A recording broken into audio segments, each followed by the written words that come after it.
Good morning. My name is Miles Schuller, and I have the pleasure of serving as worship associate today. I used the start of the pandemic as an opportunity to reconnect with old friends. It was a time to catch up while processing this new experience with others who were also living through it. By mid to late summer, though, my job began requiring me to have a lot more face to face time. That quickly filled up my already low threshold of social interaction. I started putting off replies to my friends for a few days, then a few weeks, and then a couple months. I just had no energy to interact with people over text anymore. This really frustrated me. I reasoned that maybe I didn't care enough about those relationships to keep them up. After all, I was still talking with my 4 or 5 close friends on a regular basis. But I knew this wasn't true. Of course, I cared about those other relationships. Well, maybe it was because I had nothing to talk to them about. My job had ended, and I was failing to find what I was going to do next. Every day was the same. Wake up, eat, watch TV, eat, stress about jobs, go to sleep.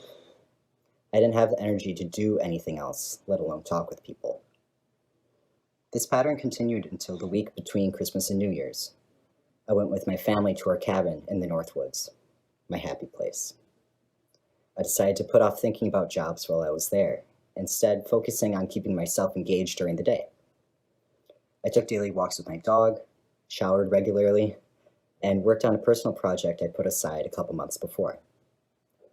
Another goal I had for this trip was to reach out again to friends I put to the side, but this desire was rooted in anger towards myself for not sucking up my feelings and keeping the conversation going. A few days in, I realized that this anger was stopping me from moving forward with my own life. I decided to forgive myself and let those relationships go for the moment, giving me a renewed sense of freedom.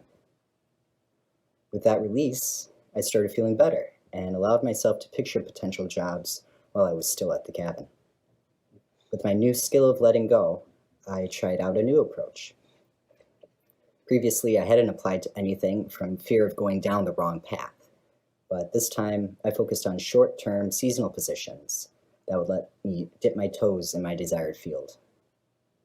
One night, as I was enjoying my cabin and hoping to stay longer, I thought of my nearby summer camp.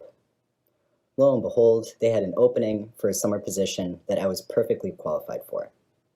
The situation seemed too perfect to pass up. I would have a low commitment job, secure a full summer in the Northwoods, and still be gaining relevant experience in youth programming. That was my first application since my last job ended, and it led me on a path of finding other youth programs to apply to. When that didn't turn up many options, I altered my search to general education programs. After a month of applying to places, I finally got my first interview. The job wasn't exactly what I had in mind, and to be honest, it was kind of a throwaway application, but it was something. Well, that interview went well, and I was offered another, and I soon found myself researching other adult education jobs and grad school programs. It sparked something in me that the other jobs didn't, and I was finally able to let go of a path in life that wasn't meant to be. Now that I'm in a better place mentally, I've started reaching out to those friends I had to let go of to move forward.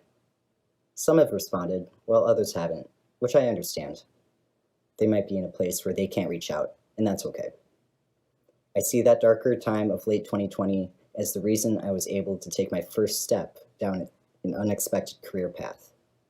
It helped me to stop putting pressure on myself and go for things I wouldn't have tried otherwise. And as for losing some friends, I now see that sometimes you have to let go so you can grow.